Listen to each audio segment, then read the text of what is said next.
Chav Vav Amud Aleph. I think. I'm sorry, Chav Chet. Sorry. Looking at last night. Yom Kippurim Shechal Yos b'Shabbos, which is a little bit over halfway down the Amud, opposite where the line above the Gili Nashas in the left-hand margin. Everybody see that? Yom Kippur Shechal Yos b'Shabbos. If Yom Kippur comes out on Shabbos, Ma'al Ladiach Kivashim Shlokas Min Amincha L'Malo. Now this is a pasuk which actually appears also in the Bavli, but in Masechta Shabbos, as you see on the side, which is, can you rinse off vegetables, whether they are pickled or cooked, from Mincha and above. Now, the basis of this question is that when Yom Kippur comes on a weekday, you're allowed to prepare your food already from before Yom Kippur ends. Nowadays, we don't do it anymore, but the Gemara says you're allowed to.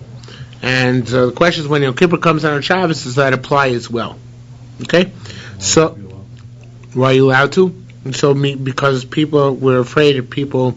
Well, there's actually machlokas among Rishonim there. Some Rishonim say, because in order to you should be able to expedite your eating that night, so you shouldn't come lidei sakana. The other Rishonim would say, which I think among them is Rashi, and it's the exact opposite. It increases the torture, the affliction of Yom Kippur, if you're involved with food and you can't eat it. So it's good for, inui nefesh, and enhances the inui. So, you don't have a Nisra of Achana, even though so the special kula they have by Yom Kippur. Since the Nisra of Achana is only the Rabbanon, so therefore, to be Divrei Kabbalah, so therefore they were meko by it. So, however, the question is what happens when Yom Kippur comes in on Shabbos? So are also meko. So Rav Amaro. So Rav says we're not. Rav Lezer Amar Mutar. Rav Lezer says Mutar. Rabbi Yaakov Rachel B'Shem Rav Lezer said, why is it Mutar? Matamar Madichin Kvarshim Shlokas Mina Mincha L'Mala. Why can you do it from Mincha and beyond? Because of danger. Now, the two dangers listed here in the Pnei Moshe. One of them is the danger, of course, that you're too hungry and you're going to die of starvation. That's why you eat right after Yom Kippur. The other possible danger is because of worms. And you check for bugs or worms before Yom Kippur is over, because after Yom Kippur is over, you'll be too rushed to actually check properly. And you might kill yourself by eating a worm, which is then going to eat through your stomach lining or whatever the case may be. So therefore, we let you check on Yom Kippur to prevent that from occurring. So it says the Gemara, why is it mutim nei sakona? Shani sakona yom kippurim shechal yos b'Shabbos. So what's the difference between a sakona Yom Kippur comes on Shabbos, Shani Yom Kippurim shechal yos b'chol? There's no difference. If it's a sakona by one, it's sakona by the other. If immediately Yom Kippur comes on a weekday, Yom Kippur comes on Shabbos as well.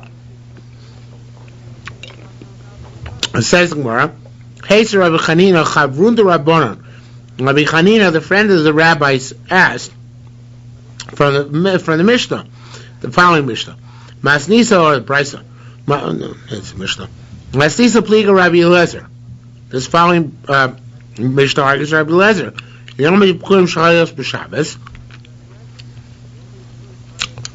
It says when Yom Kippur comes out on Shabbos, Chalos, the loaves of the lechem apanim mischalekas le'erev. They're only divided up among the Kohanim at night, not during the day. Why not? If you can make preparations, even when Yom Kippur comes out on Shabbos, and you should be allowed to prepare the lechem apanim for dividing up already during the day. Why do you have to wait till nightfall? It says, I'll tell you why. Shani, that's different. Shani, Deshu Dover cow, since it's very light, meaning there's not much preparation involved, Shema Yishkach v'yochal, maybe you're not going to note that you're just preparing, you're going to think it's dividing in order to eat, and you're going to forget to eat the bread. But by cleaning vegetables, that's work, right? And it's hard work. And therefore you're going to differentiate between the work and the eating. Pinchas has Masnisa the Rebbe Lezer Pliga Love. The following brisa argues is it our Mishnah?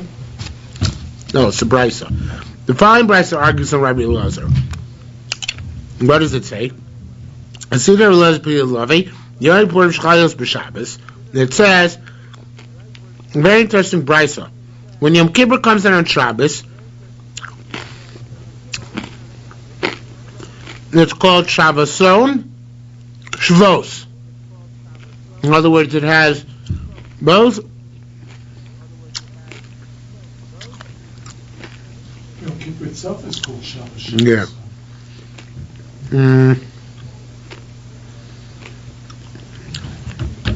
Right, that's what Corminator says. So it says, Yom Kippur Shabbos Shabboson Shvos. Both the term Shabboson applies to it and the term Shavuos, and a chol, even on a weekday, Shabboson Shvos. Yom Kippur also has the term Shabboson and Shvos. In Mecholat Shoves. So what's the brisa? That's the end of the brisa. So what's the brisa telling us? By telling us that the terms Shabboson and Shvos are used by Yom Kippur and on a weekday, and Yom Kippur on Shabbos as well. So says Yerushalmi, in Becholat Shoves lo koshke b'Shabbos. Isn't it obvious? If you rest on a weekday, so certainly we rest on Shabbos. What's the chiddush? Lo tzurchada ella. So Gemara says it must be. That's kind of tells Safil dvar shamutzar la'asoisim b'chol. Even things that you can do on a Yom Kippur when it comes on a weekday, at Shoves aleim b'Shabbos, you must desist from doing them when Yom Kippur comes out on Shabbos. Veizazu. What must this be? It must be adochas kvashim shlokos. Must be rinsing off your vegetables, which is mutzah when Yom Kippur comes on a weekday. It's also when Yom Kippur comes out on a Shabbos. Why? Because of overwear? What? What reason? Tirach Yisera. It's all the Rabbanan. Yeah, it escalates the prohibitions of the Rabbanan, the fact that it's also Shabbos. That must be. Says no other option. No. Rabbi Yaakov Bar Zvav, they said, Nirei Madvorim. It seems that this is true only b'davar shedarko lavo b'tzone. It's only true about something which is normally, well, actually, I should say that this is called Rabbi Yaakov. He was going on regular Yom Kippur.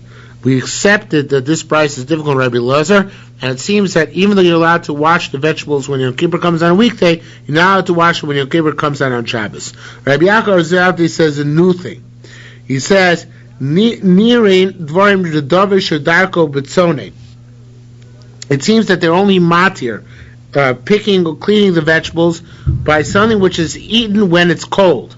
So therefore, therefore you rinse it off and clean it off on Yom Kippur, and that night it's immediately ready because you're eating it cold. However, avodav shedarko lava baroschin. It's something which you have to heat up before you eat it anyway, so don't prepare it on Yom Kippur. Wait till after Yom Kippur, because then while you're heating it up, adiyado golsha, by the time until it starts literally cascading, meaning until it starts boiling, until it starts bubbling, you have time to clean it then. In other words, you have to wait till your pot boils, right? So during that time, which you're waiting for your pot to boil, you then is the time when you can clean the vegetables. Again, if it's something which is eaten cold at night, so then cleaning vegetables on Yom Kippur is going to save you time. But something which is only eaten hot, right? So anyway, you have to wait to heat it up after Yom Kippur. So therefore, clean it while you're heating it. Okay? While you're heating the water, cooking it. Ramona said, Im Omer Atkain. Now, if you tell him to wait till nightfall, even for stuff which has to be cooked, Af Misbayish is going to be embarrassed, literally, but everybody says a mistake. It means he's going to be mishtabish. He's going to get confused, and he's going to not know what to do, and he's going to be over hasty, and he's not going to clean the vegetables. He's going to put himself in danger. Everybody says, no, even though it's something which is eaten hot, Lamaisa, he's not going to realize he has to do it, or he's going to forget about it, and we don't want it because he's in his haste, and therefore we want him to do it rather on Yom Kippur itself. Rabbi Ba Kumi Rabbi Ami. Rabbi Ba asked in front of Rabbi Ami, is one allowed to wash off the pickles and the pickled vegetables and the cooked vegetables from Mincha and beyond on Yom Kippur, and it seems as if Yom Kippur comes out on Shabbos. So yes, so Aloch Lemaisa, what do we do? Amalei Shari said it's permissible. Rabbi Yaakov Bar Acha Shor, Rabbi Chil, Rabbi Asa. Rabbi Yaakov Bar Acha asked these two Talmidei Chacham, Rabbi Chil and Rabbi Asa. Ma'ala diach kvashim ushlokos mina mincha l'mahalan. Is one allowed to rinse them off from after mincha? Well, Amalei Shari, he also said it's permissible. Rabbi Zeura Ba Komi Rabbi Ami. Ma'u Meimar, very interesting. This is extremely interesting. Ma'u Meimar l'chalita. Can I tell a person, a goy, obviously, who's frying bread? Like frying, making donuts. Putting them in, boiling them in water. Can I tell the guy who's making the donuts, avitli chalita, to make for me a donut on Yom Kippur, so I'll be ready that night? Amalei Shari says it's permissible. He says Amir L'Akum is permissible in order to prepare oneself food for Motzei Yom Kippur, even though some lachas derayos involved. So it's one step further than Dunkin' Donuts here. Yeah, we certainly does. Certainly. There, he's just making it for everyone. Yeah, this is much worse. Sure, we have no such concept in the Vavli, right? The halach is not like it. No, well, it's not like him at all, right? So, no, it's a das yochid, but it seems Yerushalmi holds that way, right? Look at the way it doesn't argue. Amar Leishari said it's mitzvah. Obviously, tupin. What about to make me another kind of bread, which is called tupin? Well, a language tupin here comes from afia, from baking. It's mutter, shari. Avili psila. Well, that's the case. Can you light for me a candle? Psila means literally light it, make a wick. They said low. That's not mutter. What's the difference? The food is necessary in order to sustain oneself and eat. The candle is not necessary. That I can't be matzah for you. New bottom line. Right. Food. It's not sakonas nefashos. When he says ochel nefesh, doesn't mean sakonas nefashos. What's the difference? He's hungry. You're hungry on Yom Kippur too. I mean, you could say that. No, it's not sakonas nefashos. That's exactly the point. It's only hunger. So we say tough it out. It's for after Yom Kippur. It's not. We're talking on Yom Kippur. You're having a guy do malacha for you for after Yom Kippur. I'm just trying to. I just don't understand how you could monitor the rice on what's sakonas nefashos. And I guess it's with bothering him. It's not a raisa. You're telling a guy to do it for you. Okay. Malkum shnagu lasos melacha b'Tisha B'av. Place of the custom is to do work on Tisha B'av. Osim, you do work. Malkum shnagu shelo lasos. Place of the is not to work. Ein osim, you don't do work.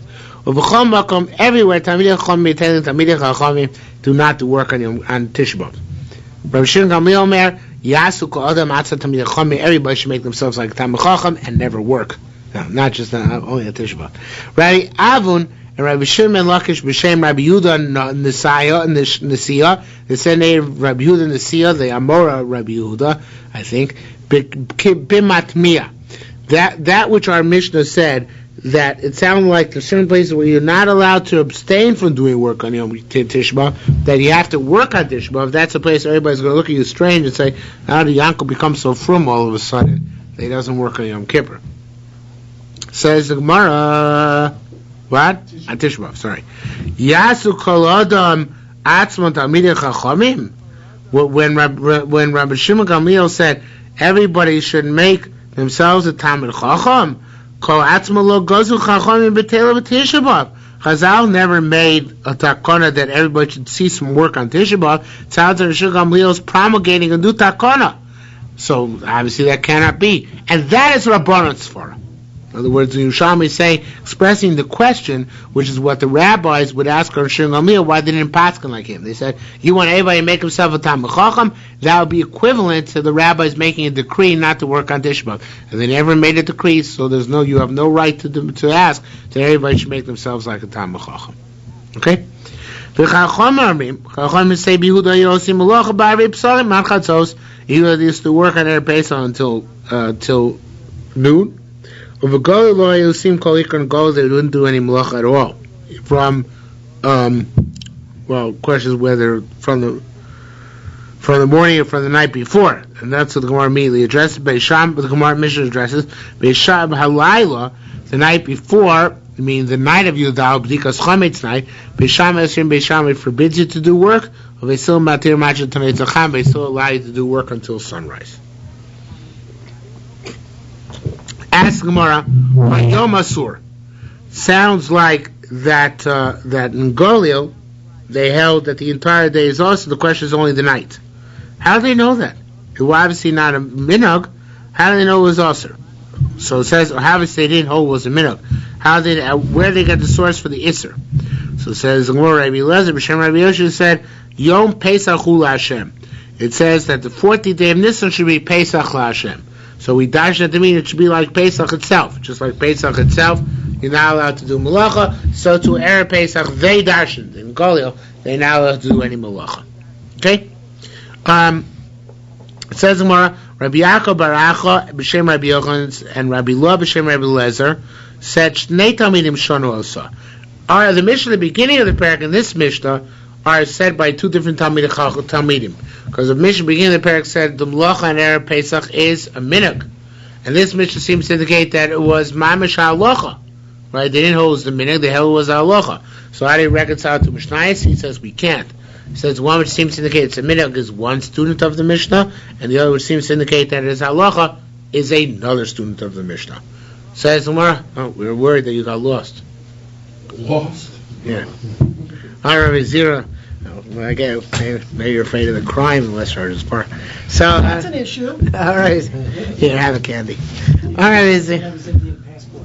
Yeah, all right, is here. No, that's the passport. It's a visa. All right, is here. Rabbi Zero said, Ashkechis Omar. I found an opinion which holds plus Einun. That the three Amor Tanoim in our Mishnayos in this pair, Chadamar Osir, one says Osnu Malacha on Erev Pesach, Chadamar Mutzia says Mutzu Malacha on Erev Pesach, and Chadamar Minhag the other says it's a Minhag not to Malacha on Erev Pesach. So I have all possible strands of opinion.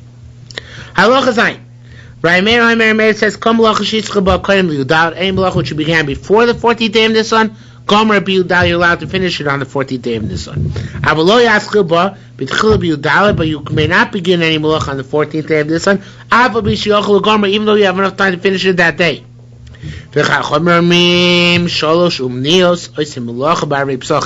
Three craftsmen can do their work on Erev Pesach. Who are they? Hachayotin, tailors.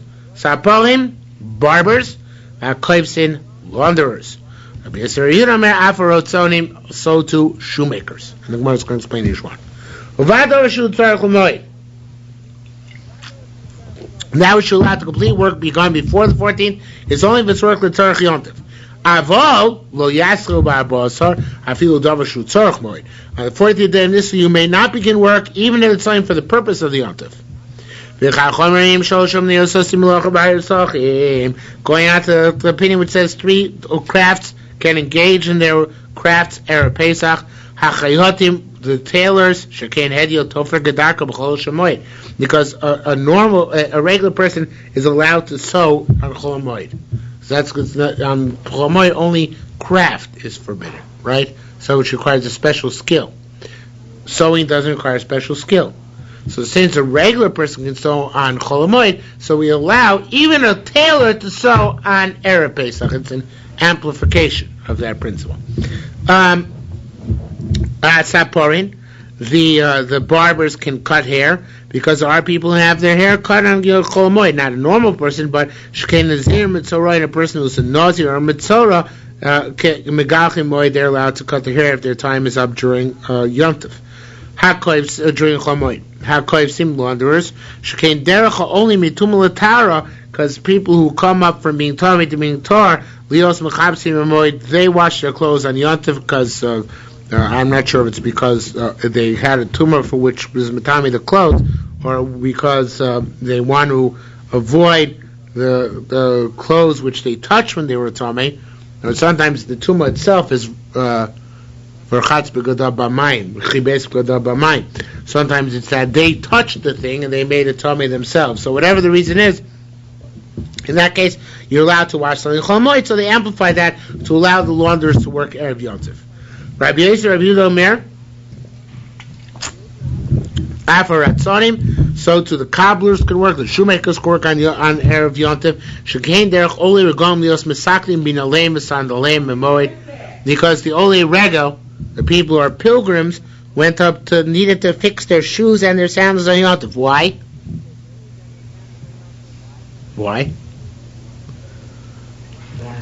Long walk. So why did Rabbanan argue? For Rabbanan Amin Ashirin Hayu. No, people who went to Bishlan for Aliyah Regel, they were rich. They used to go up by animal. So the Korban says, how do we know they're rich? Because in order to be Chayiv in Aliyah Regel, you have to be a landowner. You can go up anyway, but in order to be Chayiv, you have to be a landowner. So if you own 9, you got to be rich.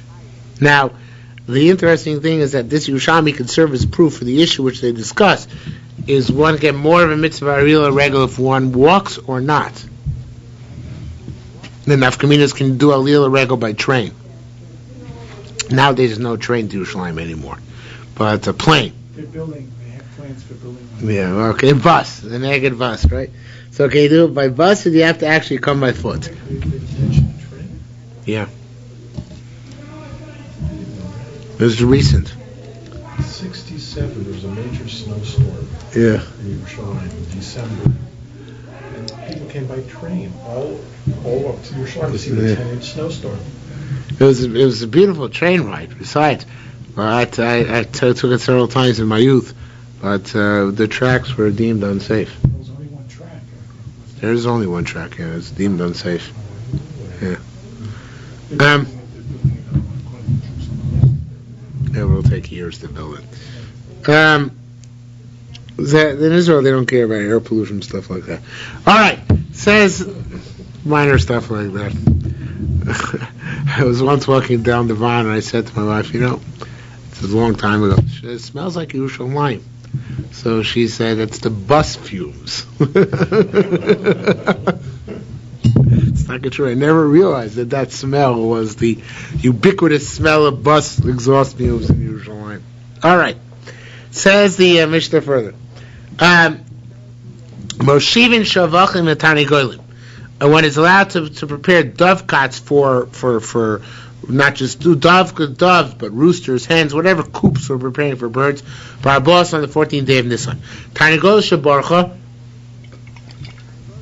If you have your hen which fled from sitting on the eggs, then machzir salam kom, you're allowed to put it back on Yudal Nisan. Mimesa, if it dies, moshivin acheres tachteh, you can put another one in instead.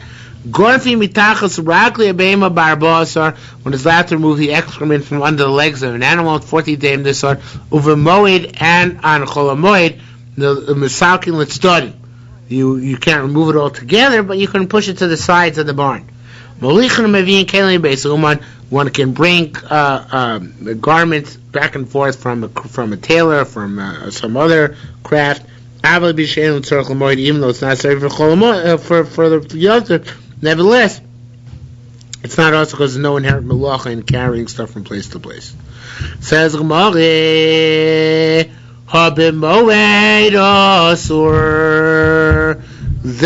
that which you're allowed to put dovecots down, in other words, lay down dovecots, is only on Erev Pesach but not a Chol Moed. Also, we learned one is not allowed to engage in animal husbandry on Chol Moed. Of course, but you can bring your cat, your ox, or whatever it is, a male or a female, to a place where there are other animals, and it'll happen on its own. But you can't husband them. But if it happens on its own, that's okay. If, however, a donkey, a female donkey, right? She's in heat, and she wants to have relations with a male. Marbino saw, then you do husband them. Shalotitam, because otherwise you're going to suffer loss. Because once she gets cooled off from her heat, that's it. She's not going to procreate anymore that season. Because all other animals, you can't husband them. You just bring them into proximity with other animals of their type.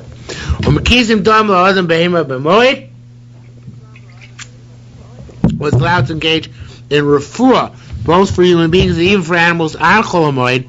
Ve'no monim refuah that's bloodletting. This is true about any medicine, any medical attention. We do not bar medical treatment from any human being or animal on Chol Hamoed. This is even Chol She'en Bo Sakana. What? Yeah, even Chol She'en Bo Sakana. Sure. Tarnegol Shebarcha. If you have a Tarnegol Shebarcha, a hen which fled away, you bring it back to its place in order to sit on the eggs again. Now, the next line is out of order. It should be down a line further. So let's go to the line below that. Based on if it dies, if the hen which is sitting there dies, you put another hen in its stead. Now, that was all a header. That was a quote from a Mishnah. Now, going back to the line we skipped, that which it says in the Mishnah that if it fled, you bring it back. It's only if you bring it back within the first 3 days. Because after the first 3 days, after rebel, that's it, the egg is for fallen. But if it's the first 3 days, then you can still salvage the egg. Okay? Vushi Yashva, and also that's only after it already has sat on the egg for 3 days. Because after it's sat on the egg for 3 days, if you don't bring the egg to term and get a chick from it, it's useless. Because it's already so disgusting and vile inside, nobody can eat it. Right? So therefore, it's sat on the egg for 3 days, and it hasn't been gone for 3 days, then you bring it back. But if it sat on the egg for less than 3 days, or it's been gone for more than 3 days, then you don't bring it back. Okay, because the egg is fallen. Amrei Ramona said, Maslisa Amrakain, does our Mishnah go that way? Doesn't it say in our Mishnah, Shlosha Asar V'Arba'asar V'Chamisha Asar? It says here that you can put the hen back as long as it sat on the eggs, not for 3 days, but even the third part of the 13th, the 14th, and part of the 15th. So you don't really need 3 days. You need 24 hours and 2 minutes, right? So it says Gemara,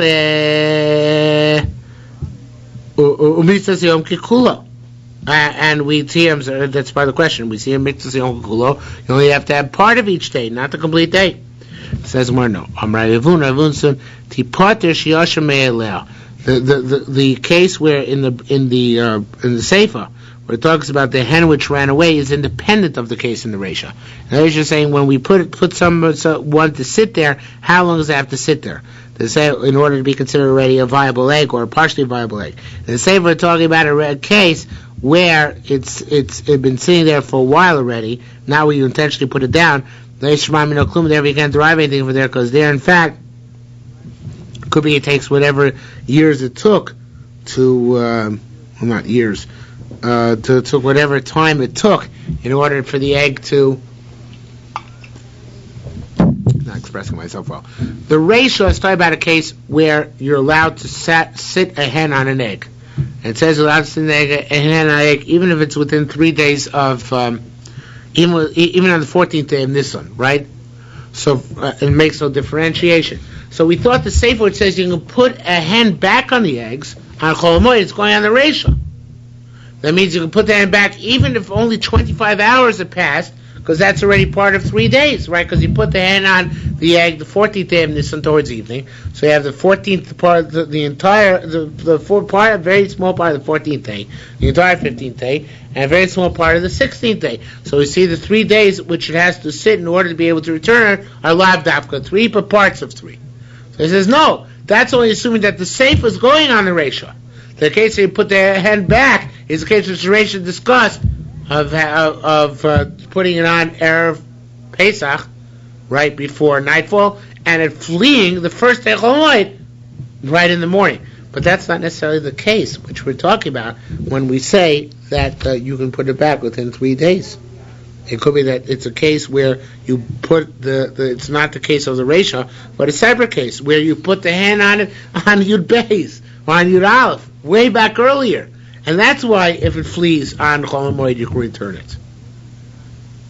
Am I still confusing you? In other words, we don't really care if it's 3 days or not 3 days in the Sefer.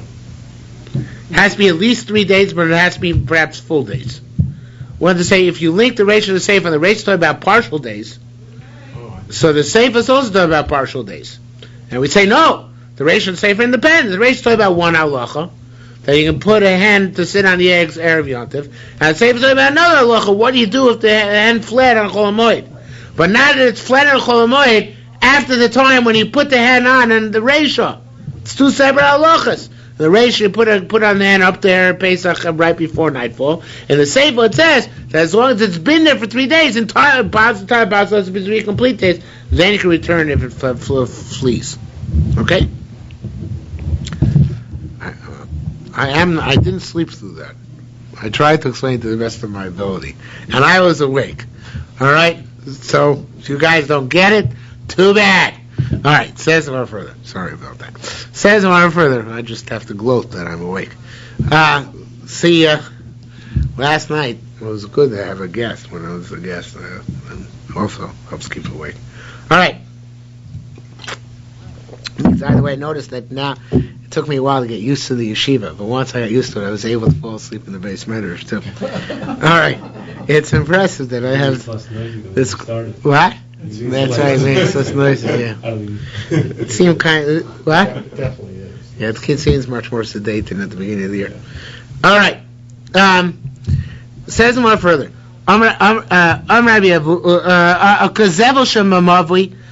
If you have excrement in your mavli, in your alley, misakul outside, you can move it to the side. If you have it in your stable and in your courtyard, that's worse. You don't just move it to the side. Take it out to the dump. Rabba said, this is true. That you should say is is a small yard where any garbage bothers you immensely. If it's a large yard, misakul outside, then you're just allowed to move to the side. Also, like in the Mavli, you're not allowed to move it out.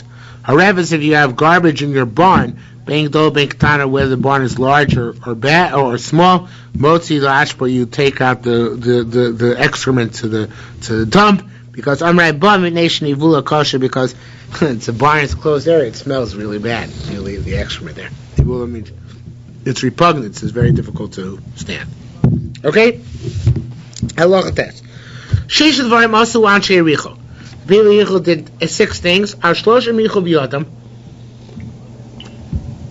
Three things the rabbis protested. 3 things the rabbis did not protest. Which are the things the rabbis did not protest? Markivin the Kohen Kol Yom, they grafted trees all Erev Pesach. The Korchin Shema, and they used to say Shema in a run-on without interruption. The Gemara is going to explain what that means. Markivin the Omer, and they used to harvest and make bundles before the Korban Omer, so the grain was not yet mutter. And that Chachamim did not protest. One of the things they did protest. They allowed the growth of sycamore trees for even though the sycamore trees were hektish, they allowed the growth to be used for chulin without any redemption. Whatever group the next year they allowed to use. Shabbos used to eat fruit which fell off a tree on Shabbos. And they would give payoff for vegetables. Were upset about all those practices. Says why I have a problem. Mantana Kochim, right? Who said harvesting? Rameir Mantana Gochim, who said bundling? Rabbi Yehuda. Now, Bnei Moshe points out at some length that this is not relevant to our Mishnah. Our Mishnah is talking about, our Mishnah doesn't say any dichotomy between harvesting and piling, right? It says you're allowed to do both. But there is a Mishnah in Menachos, which our Yerushalmi is referring to, which says that there's a machlokas between Rameir and Rabbi Yehuda. So Rameir says you're allowed to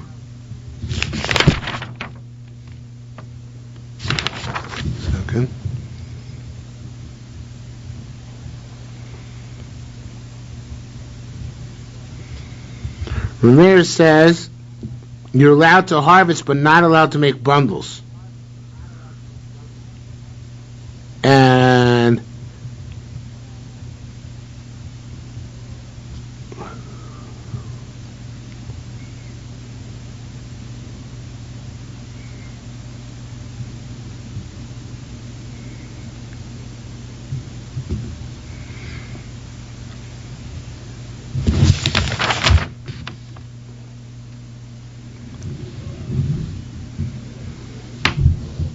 Yeah, Meir says you're allowed to make bundles, and Rabbi says you're even allowed to make.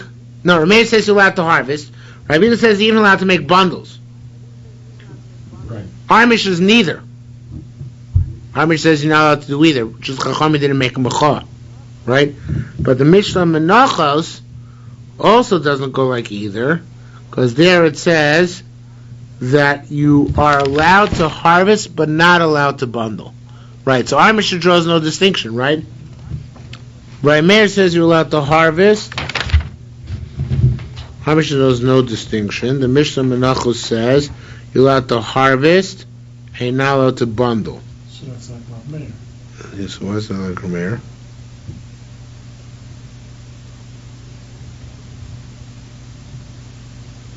Our Mishnah goes like Rabbi Yehuda. No, Rabbi Yehuda permitted it. Our Mishnah says it's not permitted. It's just they didn't make. No, but they didn't make a mechah, but it's not permitted. It's not permitted. What's this? So our Mishnah there explicitly is Rabbi Meir. 1 second.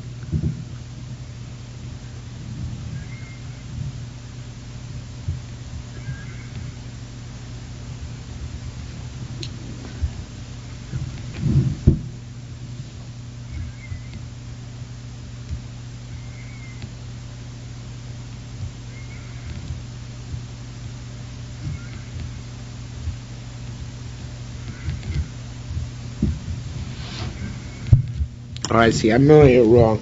All right, Moshe is confusing. There it says in the Mishnah in Menachos, it says you're allowed to do the Ktsira, but not allowed to do the Kedisha. So the Gemara says, neither like Reb Meir nor like Reb Meir, because Reb Meir holds your...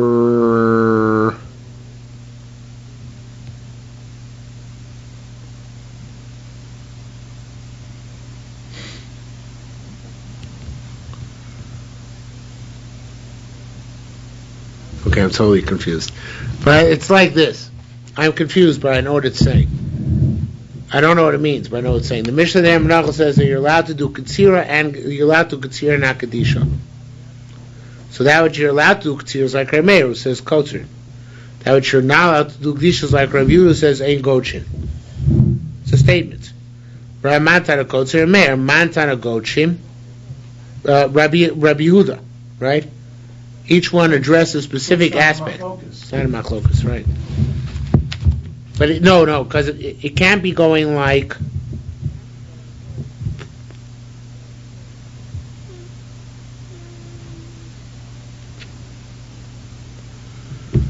Oh, it is machlokas. It is but machlokas. But the Gemara is not talking. Well, it is. Menachos says you're allowed to do Ketzira but not Kedisha. Yeah. So that's Reb Meir. It was not right Meir.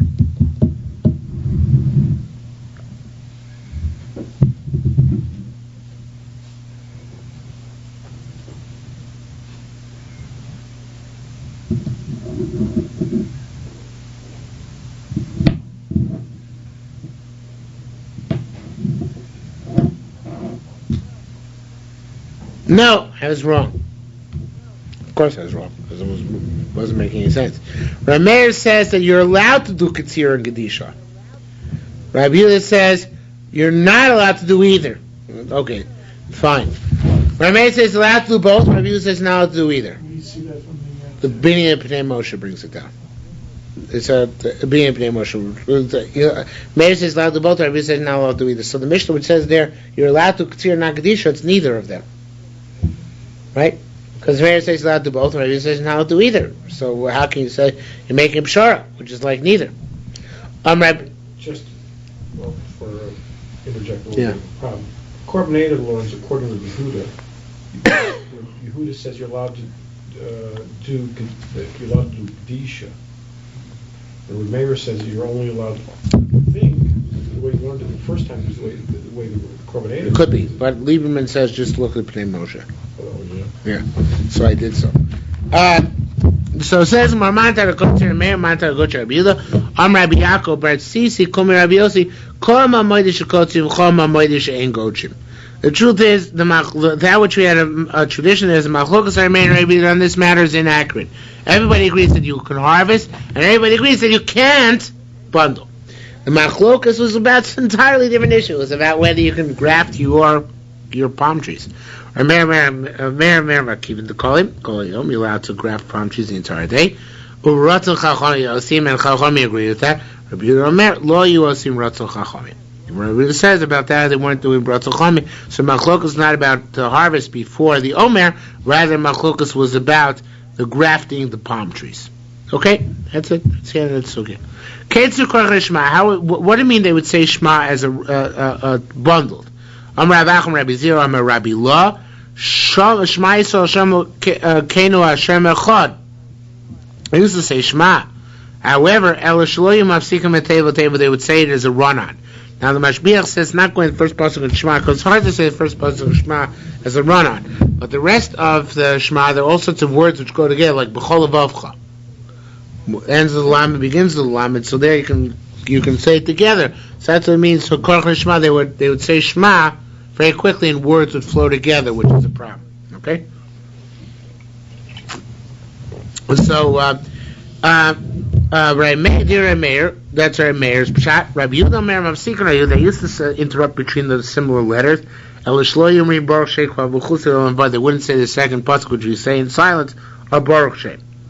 Rabbi Yossi Amar, another version of this machlokes. Rabbi Yossi Amar, Rabbi Zira, Rabbi Yulah says Shema Yisrael Hashem Elokeinu Hashem Echad. They used to say Shema Elo Shelo Yu Mafsikim Ben Echad LeBaruch. They go right from Echad into Baruch, which is not proper. Dira and Meir, they would interrupt between Echad and Baruch.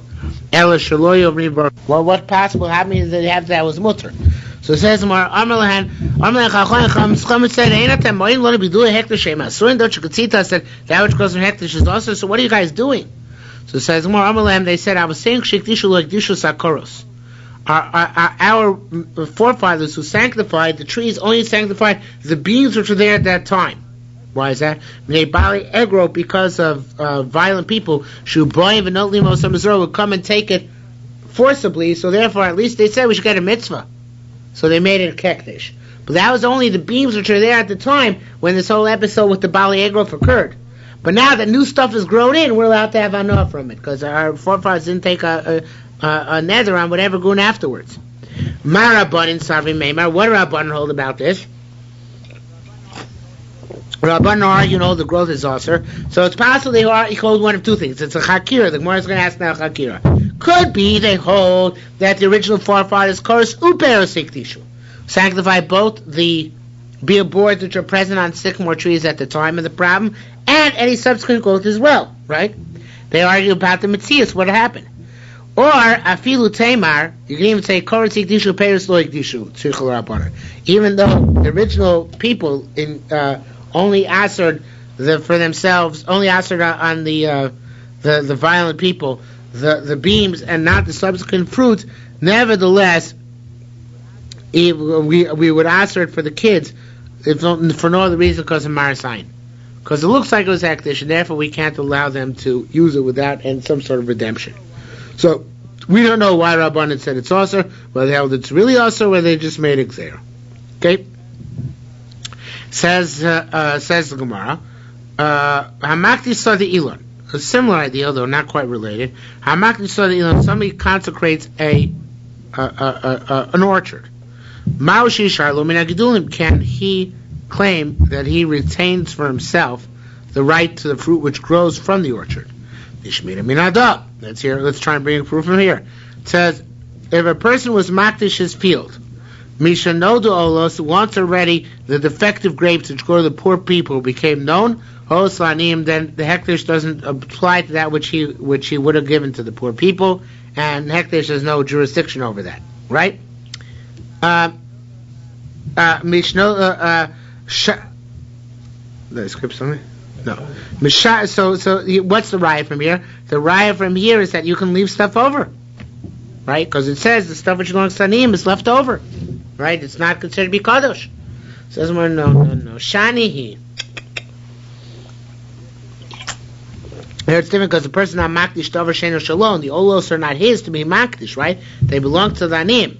But here, you're being makdish your field. So maybe when you're makdish the entire field, you're not allowed to retain for yourself any right now which grows afterwards. We don't know. Says the Gemara, Shani Ushul Kerem Lehektish. Here it's so it says Marmiat, if that's the case, I feel low no do olos you shalo. Wait a minute. You olos anim. Wait, if that's the case, if it's a person having marriage that which is not his, so even if we don't know yet what the defective grapes are, they show automatically goes anim, right? Even if the hektish occurred before the defective grapes appeared on the tree. Says more no. Shiny, in that case you can't give the defective grapes to anim because shua kerem lehektish. I don't know whether the Gemara just didn't answer Davar Shlo Ba'olam. It's not here yet. But basically the Gemara is saying a similar thing. It's saying you can't be the ololo before the olos are there. You're being makdish the kerem, the entire vineyard, and the vineyard, of course, whatever grows there will then be hektish. Only if the olos are already there and they're out of your reshus because they belong to anim, then I can't be makdish the ololos, and then the defective grapes do not become hektish. But otherwise, of course, they become hektish. Okay. So it says maybe. It's possible.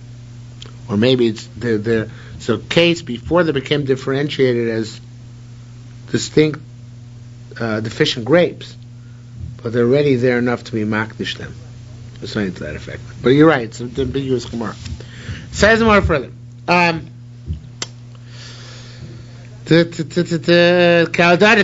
that we learned. Somebody plants a kerem for the purpose of hektish from the kitko. Meaning, of course, before the olos are identifiable. Potter mean parrot, you're exempt from parrot, which are the grapes which you forget which belong to Aniyim. Umina Orla, and from Orla, Umina Ravayim, from that Ravai, the fourth year redemption. Umina Ololos, and you're potter from giving the Olos to the Aniyim, Chayiv B'Shvius, and however you're Chayiv B'Shmita. Why Chayiv B'Shmita? Rabbi Tzvi B'Shem Riyochan said, V'shavtar Shabbos LaHashem, because it says the land should be rest to God. I feel davar shul Hashem, even something which is to God, meaning hekdesh, kedusha shvius cholav, it still has kedusha shvius, and you can't work it during shmita. Whatever, you can't work it during shmita. Well, excuse me. It's still putter. Whatever grows there is still putter from what? It's putter from olulos.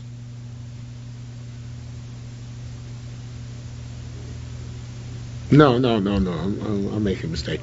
What it means is like this. It means that even though all other mitzvahs hatluyos parts are exempted by shmita, exempted by hektish, all other mitzvahs hatluyos parts are exempt by hektish. Hektish doesn't have to fulfill any other mitzvahs hatluyos parts, trumas, ma'asos, anything, but it does have to fulfill shmita. Why is hektish fulfill shmita again? Because it's shmita la Hashem. Because even that which is la Hashem, it also has to undergo shmita. Okay. Rachir baraba boy kum raimona asked for raimona. Mlochlo below pigeon efshar. What are you going to do with this stuff which grows in the hektish field during shmita? You can't eat without redeeming it. Sheefshar hektish sheitz below pigeon. How can you eat hektish without it being redeemed? That's also right. So you have to redeem it, right? This hektish shmita fruit you have to redeem. But how are you going to redeem it? You can't do it either. Because if you pay the gizbar money for the hekdesh, the fruit which he just sold you, what's the gizbar going to turn around and do with that money? Buy something. You're not allowed to buy stuff for a pair of shvius. So how can I give him money to redeem the fruit? It's I'm giving parashvis, which he may well lose for an illicit purpose. Alright? So it says, that'd be true if the Gizbar actually used the money he got to go out and buy commodities for the Beis HaMikdash. But the Gizbarim, they were smart. So what they did is, they would switch the money. They would take the money which they got in redemption of the Shemitah fruit during Hekdesh, and give that money to some storekeeper or some clerk of some sort, and the clerk would give them back other money to spend in the store. Doesn't the Kedusha call on that second batch of money? There's limitations what you can do with it, but the Gizbar has far more needs which he cannot fulfill by using this money for that purpose, whereas this person has more leeway in using the money. Okay? Amrei Masnaya. Rabbi Masnaya said, Lama le non patrin is two letters missing here. It should be lace on non. Why don't we resolve this whole business? Next two words, divrei hakol taken out. Kaida ma Rabbi Yochanan, like that which Rabbi Yochanan said, divrei Rabbi Yosef, in the name of Rabbi Yosef, neisha kodam nidro lev kero. Very fascinating Gemara. The Gemara says that if you are a person who took an oath that you're not going to provide any hanor to Shimon, and you're both he's dying of starvation in the desert. Well, of course not pikuach nefesh, but he's close to dying of starvation. But now have to provide him with food, right? Because you took a nether, not to provide him hanor. So what do? You put in a rock in your mafkirit. So anybody wants to take it. So now Shimon against you made the nether can take it as well. So Rabbi says that doesn't work. Because as long as your nether preceded your hefker, you can't make it hefker in a way which you can get it. Your making nether banned you from the right to be mafkirit in a way which you can get it, because that's giving him manah. You understand that? If it's hefker, so he's not getting hanah from you because the rock is. Rabbi Yossi holds he is. But he's really not, because you made it hefker, so you're not giving him any hanah. He's getting, if he's getting hanah from the rock, it's not because you gave him the rock, because you made it hefker. So Rabbi Yossi says that he is getting hanah. You're getting hanah from the stuff left on the rock, not from the rock itself, the food. Okay, so the rock, the food is as a basis. The rock is a basis. You tried to make the food hefker to give it to him. So Rabbi said that's a loophole I don't condone. Okay. So it says Gemara also here. Let's say Shemitah fruit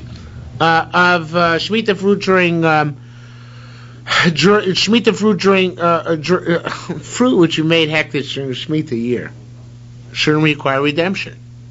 Why shouldn't require redemption? Just like over there we say that the nether precedes the hefker and the hefker doesn't work. So to here, the hefker should precede the nether, and therefore the nether should not work to make a kadosh. You see? Hefker nether, the truth is I should tell you basically sorry what Rabbi Yossi says in the Dorim. Hefker is mitam nether. Hefker works similarly to the way nether works. Never heard of that before? So that means that hefker is a form of a nether. It has choshen mishpah ramifications, but really a form of a nether. So therefore, if I took a nether not to give him no, I can't supersede that nether by then making hefker.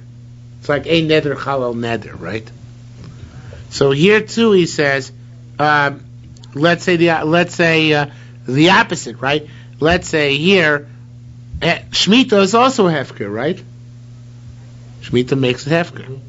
And nether is nether. The nether to make it hektish is a nether. Let's say the nether to make hektish doesn't devolve. Why? Because there's Shemitah already before it. So let's say you can never make something hektish, proper hektish, during Shemitah year. I mean, of course, metaltlin you can, but not karkos. Because already it's not yours to be makdish it. Okay?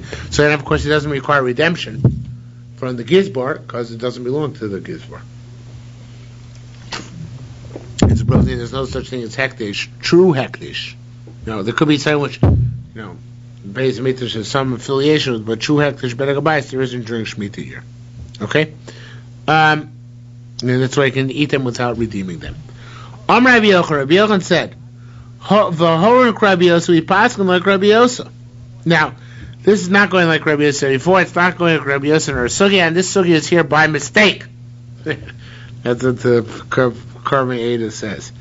And here, what it says is that even what it's referring to, says the Karmei Ada, is even if the hektish took place after the olos, after the defective grapes are identifiable, nonetheless, before that, he can take the grapes coming to them, they have to give a little symbolic pidyon to hektish. It's symbolic Because really it's their oilos, because you were makdish only after your oilos were recognizable. Unless shelo yom or hekdesh yotze below pidyon, so they shouldn't say hekdesh gets redeemed for naught, so therefore they require you to pay some symbolic amount in order to redeem it. Okay? Says the Gemara, continue with our string of irrelevant facts here. Doesn't this argue Rabbi Yochanan? Again, it's not Rabbi Yochanan which appeared in our sugya. The Rabbi Yochanan Amar, Rabbi Yochanan said, once you pass by something which is growing, you forget it, already you can't go back and get it. Yet it says there, Masechta Shvius or Masechta Peah, wherever it's from, Masechta Peah, it says if you're collecting in a vineyard where the vines are raised on stilts. Did you ever see vineyards? Sometimes you have vineyards where the natural tendency of grapevines is to grow on the ground. A little bit up and then straight out. But they have trellises on which they dangle the grapevines. We learned this way back when in Masechta Kilain, in order to make them grow upwards. So Rabbi Yochanan says if you forgot any of the trellis, but you haven't finished that row of trellis work yet, you can go back and get it. Why? Why is it not shicha? So ask Yerushalmi, why is that? Shoshani ben Oris Shadakuli Bachin. Says Yerushalmi, you know why? Because a trellis is different, because you're accustomed to go back and finding things. Because that's the way a trellis is, you're not so thorough the first time around. So therefore, anytime you go back and take it, it's still considered to be yours, and it's not considered to be shicha yet. Okay? So am I making myself clear? Says Gemara, Afilu ad Rabbi Yosha leisi pliga. And therefore it's not even like Rabbi Yosha. Rabbi Yosha said the Rabbi Yosha Amar Rabbi Yosha said Reimes hayisi zeis and Rabbi Chia I was harvesting dates olives with Rabbi Yosha Chia which is called romes. That's the verb which they use, some obscure verb. Varmali said kol zayishat yochol livshot yotcha v'liflo. Even you have a large olive tree, you took from one side and you forgot one there, as long as you're still in the same tree, you can go back. Why is that? Because the same principle. Because ain't no shicha, it's not shicha until you forget the entire tree. What about the vineyard? Shani Yishako Rogelis Umifneatzmo. Where the vineyards drag on the ground, where the vines drag on the ground. Literally, Rogelis means the foot, right? Where they drag on the ground, then each vine is in and of itself. Because obviously I have to bend down each time. So once I bend down, I make sure I collect everything, right? So therefore, there it's much more readily shikha than in the other cases. Okay, Rabbi Abba Bar Kahana. Now, fascinating Gemara. Rabbi Bar Kahana, come here. Oh, I have to have a drum roll. Be prepared to be fascinated. Rabbi Abba Bar Kahana, come Rabbi Ami. He skipped by Chavera. I'll tell you, it's fascinating. I rent you a house. And I need cash. Can I kick you out? What's the American law? Can I sell the house? No. Depends what the terms of the lease are. No, it's stama. No. The Gemara also passes like that. Says the Gemara, Amarle lo adash yomas barov. Says the Gemara, the first opinion is, Rabbi Ami says not that way. He says, I didn't rent you the house that I should die in famine when I have no cash. Of course I can kick you out and sell the house. I'll kick you out and sell the house. Says more Rabbi Zir and Rabbi Lob, Tarveno, they both said, Mistayos, should be ke'onenu, which is Greek for rental is like sale, and therefore the tenant cannot be ejected. So Lieberman says a fascinating thing. I don't know if he's right, but you'll enjoy this. Lieberman says, you ready? Lieberman says, why do you give the Greek terms and not the Latin terms? Because in Roman law, in fact, this is not the case. In Roman law, tenancy did not have the same rights as purchasers. So therefore they gave the Greek terms to Lafuke, the Roman terms. Because only in Greece was rental like tenancy, like ownership, not in Greece. Okay? What? Not in Rome. Not in Rome. V'nignes v'mekach. And therefore, it's acquired as an acquisition, and therefore, you can't. V'nignes v'mekach means, and therefore the buyer acquires, but only acquires when the terms of the rental are up. So the sale is effective immediately, but the buyer cannot kick out the tenant either. Nobody can kick out the tenant His sale only takes effect tangibly after the lease is over.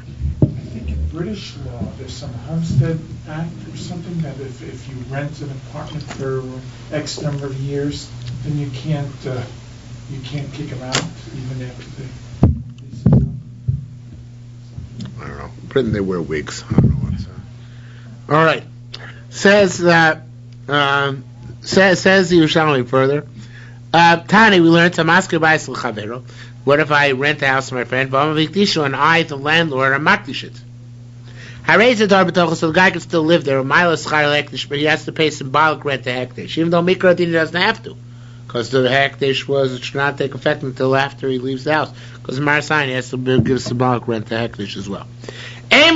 But that's only if I didn't pay the rental up front. If I paid the rental up front, I raise the dar b'toch b'chinam, I don't have to pay Hekdesh, because I already paid rental fees, so everybody knows I paid. But Yoyim Raimona, here's the fascinating part. Yoyim Raimona have a Nimoris b'tziporin. There was Nimoris in Tziporin. So nobody knows exactly what Nimoris is. Pnei Moshe says that it's an army battalion. But I think it comes from the Latin. See, I'm an expert at Latin. I learned Lieberman, I know Latin. But I think it comes from the word numero, which means, in Spanish at least, number, right? So it means that people who were census takers were coming. Of course, census takers in the old days had only one purpose: to collect taxes, right? So the Havas Nimoris B'tziporin V'Avu B'neo Mashkin Gabin, and they wanted a lot of tax on the Jews, and they took the children of the Jews as collateral until the Jews paid up. Okay, Mida'asa Mezalon. Once the tax collectors are about to leave town, Apik Rabbi Mona Kidon, Rabbi Mona issued a halachic psak Kid Rabbi Ami, like that of Rabbi Ami. He said we have to kick a tenant out and sell the house to raise the money to redeem the captives. Lo dona savar kidaite. It's not that I pass like him always. It's because it's the inhabitants of Tzipori that they shouldn't lose their kids. So he paskin has a raw shah to kick out a tenant to make the sale. That's very interesting. Now, the thing is, what I find most interesting about this is, why did he need to have this? Why don't you just collect money? Why do you have to go through this? If he anyway doesn't hold like Rabbi Ami, so just collect the money, right? Why do you have to go through the motions of making a sale and use a deal which is normally not relied upon in order to landlord just go and raise the money some other way? So I think because he wanted, I think probably because it was easier for him to follow some line of halachic opinion than just to go outright and try and, make a new thing, a new appeal or something like that. I don't know, but that's good way to say though. Rasha, you can pass on like the opinion which he normally doesn't pass on like. Just go a couple more lines. You can eat from under they used to eat from under the fruit trees on Shabbos. We're talking about image if the stuff fell off the tree and Erev Yontif, called mutter. It's obviously mutter. Image it fell off on Yontif. It's obviously also why they didn't make a mecha, or why does that have to do with mechos? We don't know if it fell on Shabbos or on a weekday. So B'nai Richa would take Misafik. Chachamim didn't like the fact that he took Misafik you shouldn't take. Alright, just get on the pace. They were getting paid for vegetables.